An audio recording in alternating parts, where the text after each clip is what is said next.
ગૌતમભાઈ ખેતર લઈને આવેલા છે અને ગૌતમભાઈની થોડીક મુલાકાત લઈ.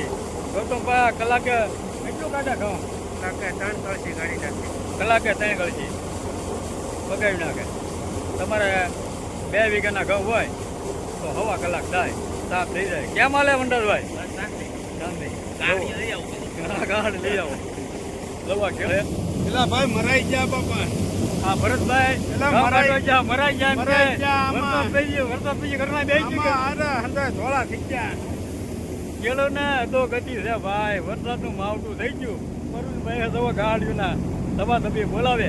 અત્યારે પંજાબી હળદ બધા હકારે, કારણ કે અત્યારે કેટલી નુકસાની થાય કોઈ ખેડૂતને તો ખબર નથી. કારણ કે નવા છૂટક્યા કરવું પડે. અત્યારે વરસાદનું વાતાવરણ જ એવું હતું ને કે ગમે હલર હોય આવવા જો. આ વરસાદ પછીના ઘઉં છે, માથે માવઠું થઈ ગયેલું છે અને અત્યારે ઘઉં ઢોળા ફૂલ થઈ ગયા અને નવા છૂટકે બધું 90ની સ્પીડે પવન ફૂંકાણો અને બધા ઘઉં ઢળી ગયા. એટલે નવા છૂટકે વાઢવા પડ્યા અને આ સ્ટેશન લાવવું પડ્યું. કલાકે 3 કળશી કાઢે.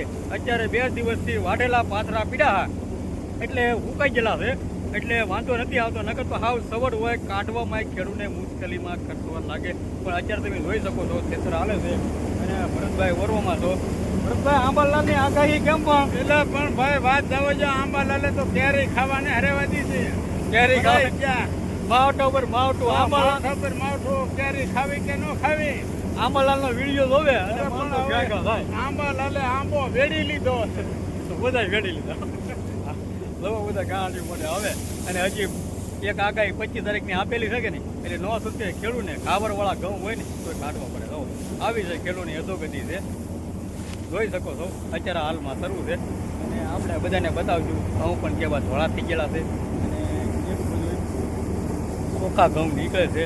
અને એક જોઈએ તો આપણે ખેડૂને નો છૂટકે આના જેવી તો હાઈટ નો જ આવે. આ કારણ કે આપણા ગઢિયા આવા હલરમાં કામ કરતા. અત્યારે ફેસિલિટીનું હલર નીકળ્યું છે. પહેલાં આપણા સાદા હલર હતા. જોઈ શકો છો અત્યારે કામકાજ શરૂ છે.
આ બધા ઘઉં છે.